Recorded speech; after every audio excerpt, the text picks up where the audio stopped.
มือนี้เปิดประเดิมด้วยมัทฉะแกมหมวยพร้อมฟิวอยากกินสุกี้ผัดแห้งอันใดยูเวียดบ่มีขายก็ได้ลงมือเฮ็ดกินเองฉันตัววัตถุดิบก็เกียมเองหมดทุกอย่างหน้าตาวัตถุดิบเก่าสิประมาณนี้ก่อนอื่นสิพาทุกคนมาเฮ็ดน้ำซอสผัดส่วนประกอบกับแมนมีไข่3แกนตอกใส่ถ้วยลงไปจากนั้นก็ผสมด้วยแจวสุกี้ยี่ห้อใดก็ได้ที่ทุกคนมักเลยมื้อนี้ฝนไซส์ของคนนิดหรือคนนัดนี่แหละใส่ไป5บวกตามด้วยเป้งนัวน้ำตาลและก็ซีอิ๊วใส่แนวละหน่อยคนโคเลตีไข่เข้ากันหน้าตาก็สิได้ประมาณนี้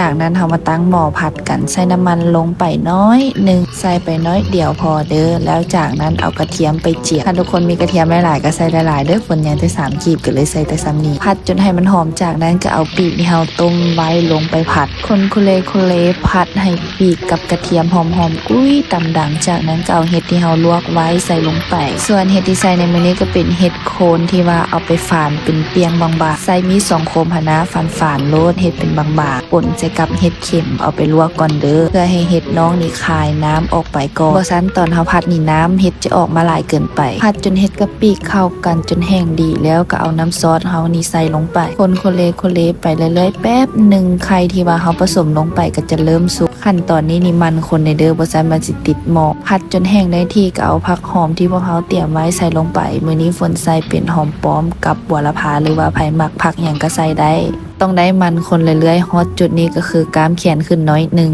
พักยอบน้อยหนึ่งเฮากับปิดไฟคนโคเลหน้าตาของสุกี้แห้งของเฮามื้อนี้ก็จะได้ประมาณนี้เลยก่อนจะตักกะพากันซิมน้อยหนึ่งก่อนคันว่าขาดหยังกะพากันตื่มใส่ได้เบิ่งจากเครื่องปรุงข้างหลังก็น่าจะฮู้แล้วว่าฝนปรุงไปจากกี่เถื่อ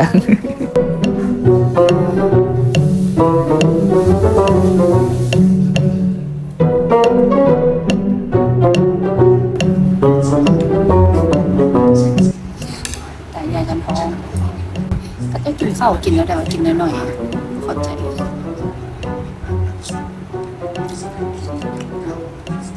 ทานนะ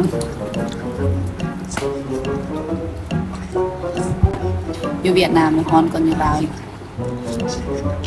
อยู่ลาวฮ้อนกว่าเรา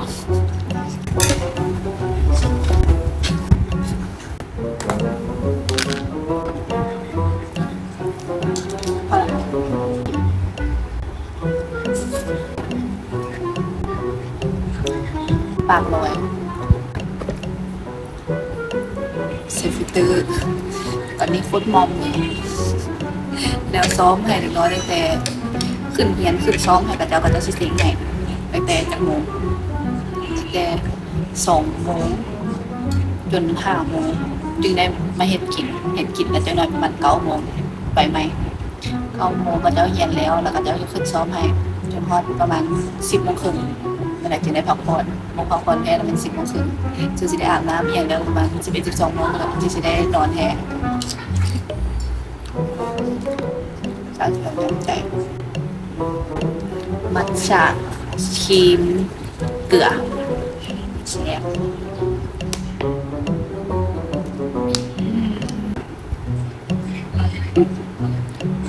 เลือดออก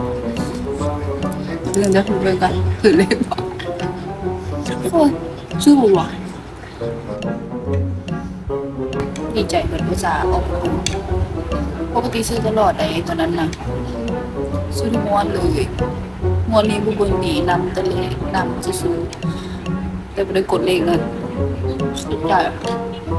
อันนึงก็ไม่ถูกหลายอยู่60,000